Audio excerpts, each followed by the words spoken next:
Hey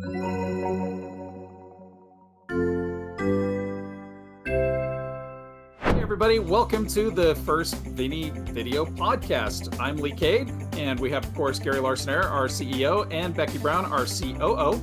Hey, Lee. Hey. It's weird seeing you guys after like 3 months. I know. It's kind of fun. You actually have a face. Yeah. I do. It's not just a voice that comes out of a can. But yeah, so our first ever podcast, we were crammed into Becky's office around a tiny little table. And that like was 8 months ago or something. I think it was 15, 16 years ago. COVID years. It's almost 18, actually. Oh, wow. So soon enough, it'll be able to vote, this podcast. COVID years. So we have a holiday weekend coming up. Big weekend. Do people still do holidays in COVID times? In Utah, it seems like we still do holidays. I have seen quite a number of gatherings. Okay. I haven't really heard. That's why one of the things that I posted on my Thursday message was asking people, what are you going to do? Because maybe I want to find out what they're doing and change my plans. Let's not light fireworks in mountains. No. If we can just avoid that. My That would be dogs good. hate that. If you have dogs, you understand that they really flip out when that stuff starts happening. I Yeah. have a Chihuahua. Every time he hears him, he's going to go fight him. I have a lab and I have 2 labs, and they're not nearly as brave as your Chihuahua. Did you say Chihuahua? Yeah. Yeah, mine hide under the bed while your Chihuahua is trying to fight. So They're ferocious and dumb. yeah, I've had a Chihuahua. They are ferocious. So with the long weekend, Gary, you had a message you posted. Do you want to share that? Yeah, I just wanted to talk a little bit about, I was imagining some of the potential family discussions around the egg salad and whatever, and thought, there's sometimes where I just need to turn cartoons on and just stare, and just kind of zone out, and that's kind of what I feel like I need right now. Not a big rigorous debate right now. I'm not saying that those things aren't really important and things that we have to deal with and will, but sometimes, man, I just need a break, and it feels like that maybe this time might be a good time to get together with the family that you can get together with and just enjoy what you've got in common and embrace that and be grateful for our system of care and how stable it is. And in the midst of all this uncertainty, we have a team that's come together. I mean, there's just a long list of things to be grateful for. And it's really easy to stack your list of things that you are unhappy with and focus on that, or at least it is for me. And then to take the intellectual effort, just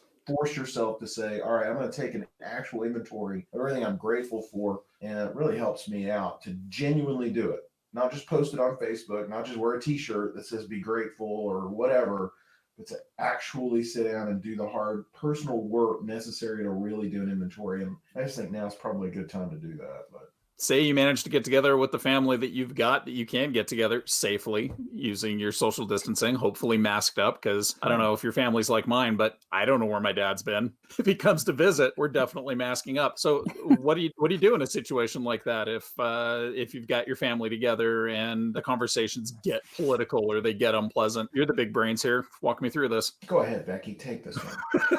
Well, I'm not. I'm actually not that nice. So I mean, I have a really hard time with those hard conversations. I just say it like it is, and I always offend someone. So I'm taking some lessons from you, Gary, and like, hey, just eat the eggs. And your dog's pretty. Your dog's pretty. I love it. Yeah, I think it's just a hard time. I have really strong feelings about things. I happen to come from a family that has very differing views than I do. So I kind of have just a general rule. We don't talk about politics. We don't talk about the state of the nation. We don't talk about the president ever.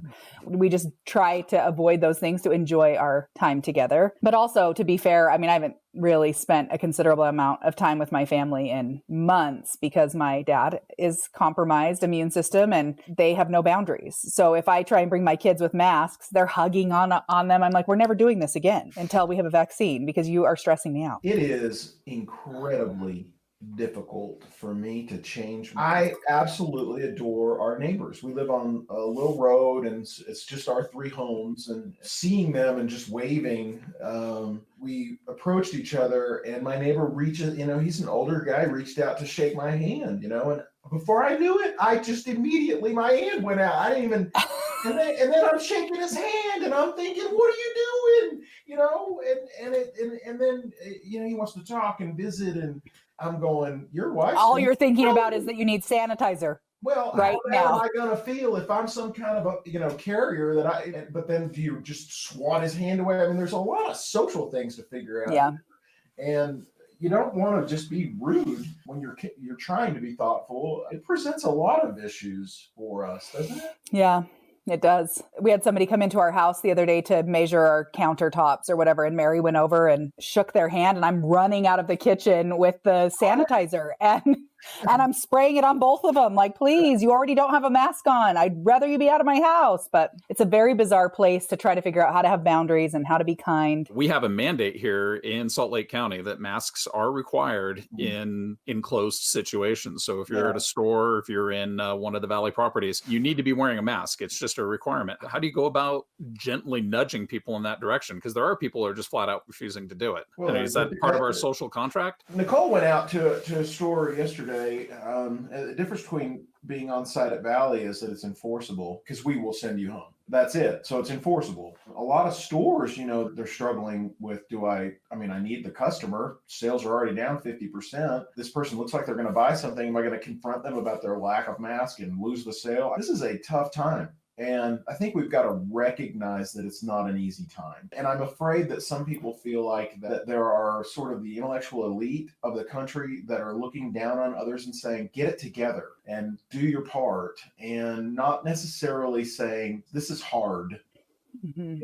We get it. This is really, really hard. People are dying and you can't go to their funeral. Kids are being born and you can't go. I'm afraid that the talking points don't include enough validation about that, or shaming somebody for reaching out and grabbing someone's hand when literally, for me, for 52 years, it was a measure of manhood to reach out and acknowledge somebody with a good, firm handshake. And now it's considered to be an act of irresponsible behavior. That's puzzling. And I think that we have to recognize that for people and go, we get it. This is hard. It's a huge transition for us. It's very politically charged. And, I love what Tommy said in our interview when he said, we will treat the knuckleheads either way. Yeah. We'll love you. We're going to treat you either way. We're not going to shame you. We're going to tell you, I told you so. We're all one big family. And this is a really challenging time for us. So I was struck by it yesterday. I went to a store to pick something up, and everybody in the store was wearing a mask, employees included. And the one lone outlier that wasn't wearing a mask. And I was kind of shocked by it because for her, I think it was an act of defiance. And so many things dawned on me at the same time. Is it incumbent on the minimum wage employee at that store to have to come up and ask that person and perhaps get yelled at and and popped at it because she looked like she was looking for that confrontation, like she was there to start that fight. So again, is that something we have to do? Is that I'm at a loss here. I mean, this didn't come in the handbook, right? We didn't get a pandemic handbook. Yeah. I was told one time by a guy at Buffalo Wild Wings that I reminded him of his boss and he wanted to break my nose. And my daughter said, Daddy, you just look like somebody's boss and you need to chill out. So I don't confront anybody. Okay. Truly. Just la-di-da through the store. Yep, I can see it.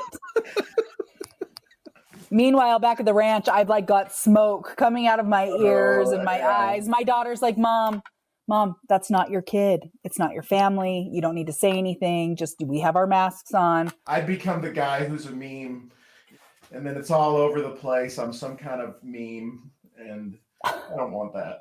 Be a meme. I'll let you be a meme, Becky. No, I'm trying not to be a Karen. Don't be a Karen. And don't be a Karen. Oh, what's the words to world? live by. Don't be a Karen. Don't. Do it. Just wake up in the morning and report it to yourself. Don't be a Karen. And it doesn't matter what gender you are or who you wake up as. Don't be a Karen. So, words I'm going to say it to myself tomorrow. 2020. Now it probably hurt somebody's feelings. It's named Karen in the workforce, but we're having trouble winning these days.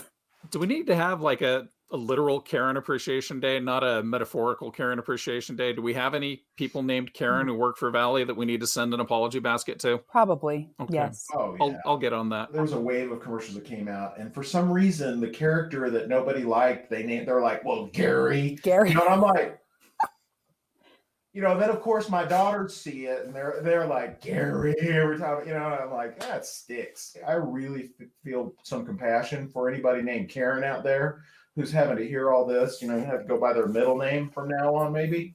That's tough. I guess I'm just not worried about anybody doing an ad campaign with an annoying guy named Leg. Like, It's just not going to happen. Do you have anything else you want to add to your message for this weekend, Gary? Rest up, man. We've got a whole lot more in common than we've got that separates us. And honestly, I don't want to live anywhere else. I want to fix where I live now. I want to be part of the future of leadership that sort of ushers in a new era that's maybe a little more loving and productive. Going into a billionaire bunker, if I were one, isn't really an option for someone like me, because I want to be out here protecting people and trying to make a difference and getting, harshly criticized and yelled at and everything else that goes along with it. But that's fine. That's fine with me. To me, that's a responsibility I have as a citizen of this country and the privilege of my education and age and my position. And so I'm willing to endure that just for the love of what we stand for and for my family in the future. I guess I should ask some barbecue questions. What's the best pandemic barbecue recipe? I know that's left field, but... The best pandemic... Ooh, I don't actually barbecue. I leave that to my other half, but we have a smoker, Mm-hmm. But we just made this it was amazing steak. And then you cut up the fresh mozzarella, the basil, the tomatoes. It was good. We barbecued that. Is that what you were asking? Yeah.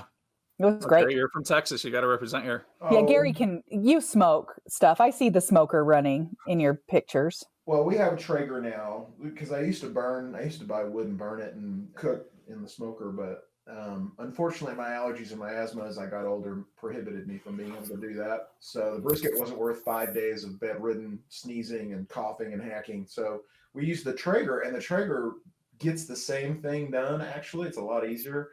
It takes away a little bit of the art of keeping the fire going and the temperature and all that, but because it's kind of computerized and automated. But the food is amazing. And the thing is, it'll tell you when to take or how to cook it. It has all these recipes and stuff. You can get like a thermometer that reads on your phone, so you don't even have to go out to the Traeger. Yes. Yeah. The little app thing.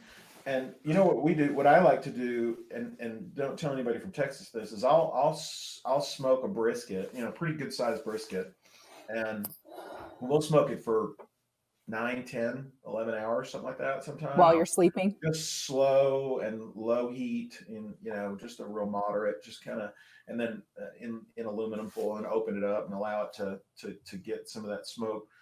And then later on, I'll cut half of it and put it in a crock pot and then put it on low and let it cook down until it's shreddable. And then we make burritos, and you can make homemade tortillas with masa trigo. I learned how to do that on the border.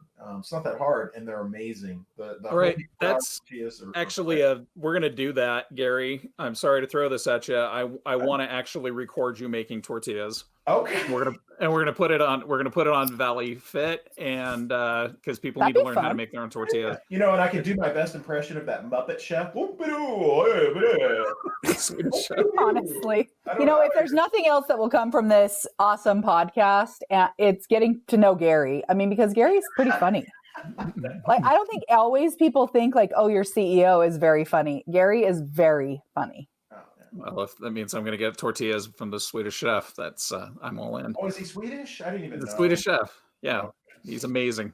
He's second to me. I love the two old guys in the audience, right? At the opera or whatever they're in, that always talk. Adler and Waldorf. Yeah, they talk. Listen to you. You know all their names, man. But who kills me is Beaker.